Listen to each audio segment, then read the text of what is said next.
ನಮಸ್ಕಾರ, ನಾನು doctor Pavitra, consultant paediatrician and neonatologist. ನಾವಿವತ್ತು ತಿಳ್ಕೊತಾ ಇರುವಂಥ ವಿಷಯ ನ್ಯೂ ಬಾರ್ನ್ ಕೇರ್, ಅಂದರೆ ನವಜಾತ ಶಿಶುಗಳ ಆರೈಕೆ. ನಾನು ಹಲವಾರು ಪಾಯಿಂಟ್ಸ್ಗಳ ಮೂಲಕ ಈ ಟಾಪಿಕ್ನ ಡಿಸ್ಕಸ್ ಮಾಡ್ತೀನಿ. ಮೊದಲನೇದು ಬಂದು ಬ್ರೆಸ್ಟ್ ಫೀಡಿಂಗ್, ಅಂದರೆ ಎದೆಹಾಲು.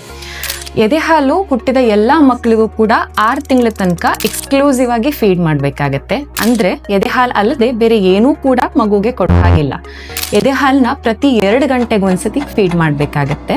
ಪ್ರತಿ ಸತಿ ಫೀಡ್ ಮಾಡಬೇಕಾದ್ರೆ ಮಿನಿಮಮ್ 15ರಿಂದ 20 ನಿಮಿಷಗಳ ಕಾಲ ಒಂದು ಎದೆನಲ್ಲಿ ಕುಡಿಸ್ಬೇಕಾಗತ್ತೆ. ಸಪೋಸ್ ಒಂದು ಎದೆ ಕುಡಿಸಿ ಕೂಡ ಮಗು ಇನ್ನೂ ಕೇಳ್ತಾ ಇದ್ರೆ ಅಂದರೆ ಹಸಿವಾಗಿದೆ ಅಂತ ಅರ್ಥ, ನಿದ್ದೆ ಮಾಡ್ತಿರೋದಿಲ್ಲ, ಇನ್ನು ಬಾಯಿ ಮಾಡ್ತಿರುತ್ತೆ. ಹಾಗಿದ್ದಾಗ ಇನ್ನೊಂದು ಎದೆನಲ್ಲಿ ಕೂಡ ಸೇಮ್ ಅದೇ ಥರ 15ರಿಂದ 20 ನಿಮಿಷ ಕುಡಿಸ್ಬೇಕಾಗತ್ತೆ. ಪ್ರತಿ ಸತಿ ಬ್ರೆಸ್ಟ್ ಫೀಡ್ ಮಾಡಾದ್ಮೇಲೆ ನಿಮ್ಮ ಮಗು 2ರಿಂದ 2.5 ಗಂಟೆ ಕಾಲದಷ್ಟು ಆರಾಮಾಗಿ ಮಲ್ಕೋತಾ ಇದೆ ಅಂತ ಹೇಳಿದ್ರೆ ನೀವೇನು ಫೀಡ್ ಮಾಡ್ತಾ ಇದ್ದೀರಾ ಮಗುಗೆ ಸಾಕಾಗ್ತಾ ಇದೆ ಅಂತ. ಎದೆಹಾಲನ್ನ ರಾತ್ರಿ ಟೈಮ್ ಕೂಡ ಕುಡಿಸೋದು ಬಹಳ ಮುಖ್ಯ. ಯಾಕೆಂತ ಹೇಳಿದ್ರೆ ನಿಮ್ಮ ಎದೆಹಾಲು ಉತ್ಪತ್ತಿ ಆಗೋದಕ್ಕೆ ಬೇಕಾಗಿರುವಂತಹ ಹಾರ್ಮೋನ್ಸ್ಗಳು ರಾತ್ರಿ ಹೊತ್ತು ಸೆಕ್ರೇಟ್ ಆಗುತ್ತೆ. ಅದು ಸೆಕ್ರೇಟ್ ಆಗೋಕ್ಕೆ ಮೇನ್ ಸ್ಟಿಮ್ಯುಲಸ್ ನೀವು ರಾತ್ರಿ ಟೈಮ್ ಬ್ರೆಸ್ಟ್ ಫೀಡ್ ಮಾಡುವಂಥದ್ದು. ಸೊ ನೈಟ್ ಫೀಡ್ ಸ್ಕಿಪ್ ಮಾಡಿದ್ರೆ ನೆಕ್ಸ್ಟ್ ದಿನ ಮಾರ್ನಿಂಗ್ ನಿಮಗೆ ಎದೆಹಾಲಿನಲ್ಲಿ ಸ್ವಲ್ಪ ಇನ್ಎಡಿಕ್ವೆಸಿ ಅನ್ನೋದು ಗೊತ್ತಾಗ್ತಾ ಇರುತ್ತೆ. ಸೊ ನೈಟ್ ಫೀಡ್ಸ್ ಕೂಡ ತುಂಬ ಇಂಪಾರ್ಟೆಂಟ್.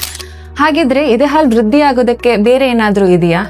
ಎದೆಹಾಲು ವೃದ್ಧಿ ಆಗೋದಕ್ಕೆ ದ ಮೇನ್ ಪಾಯಿಂಟ್ ಇಸ್ ನೀವು ಸಾಕಷ್ಟು ಫೀಡ್ ಮಾಡಬೇಕು. ಅಂದರೆ ಎದೆಹಾಲು ಎಷ್ಟು ಕುಡಿಸ್ತಿರೋ ಅಷ್ಟು ಕೂಡ ಎದೆಹಾಲು ಜಾಸ್ತಿ ಉತ್ಪತ್ತಿ ಆಗುತ್ತೆ. ಎರಡನೇದು ಮಿನಿಮಮ್ 3ರಿಂದ 4 ಲೀಟ್ರಷ್ಟು ನೀರನ್ನ ತಾಯಿ ಸೇವಿಸಬೇಕು. ಜೊತೆಗೆ ಗ್ಯಾಲೆಕ್ಟೋಗಾಕ್ಸ್ ಅಂತ ಹೇಳ್ತೀವಿ, ಅಂದರೆ ಎದೆಹಾಲು ವೃದ್ಧಿ ಆಗಲಿಕ್ಕೆ. ಇದರಲ್ಲಿ 2 ಇಂಪಾರ್ಟೆಂಟ್ ಅಂತ ಹೇಳಿದ್ರೆ ನೀವು ಮನೇಲಿ ನಿಮಗೆ ಗೊತ್ತಿರುತ್ತೆ. ಒಂದು ಗಾರ್ಲಿಕ್, ಅಂದರೆ ಬೆಳ್ಳುಳ್ಳಿಯಿಂದ ಮಾಡುವಂಥ ಸುಮಾರು ಖಾದ್ಯಗಳನ್ನ ನೀವು ಸೇವಿಸ್ಬೋದು. ಎರಡನೇದು ಡಿಲ್ ಲೀವ್ಸ್, ಅಂದರೆ ಸಬ್ಬಸಿಗೆ ಸೊಪ್ಪು.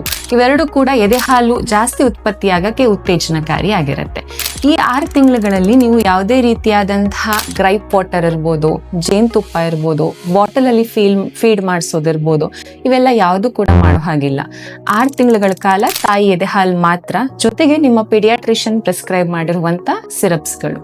ಮತ್ತು ಇನ್ನು ಕೆಲವು ಡೌಟ್ ಇರುತ್ತೆ, ಎದೆಹಾಲು ಸಾಕಷ್ಟು ಬರಲಿಲ್ಲ ಅಂತ ಹೇಳಿದ್ರೆ ಪೌಡ್ರ್ ಹಾಲು ಹಾಕೋದು ಹೇಗೆ?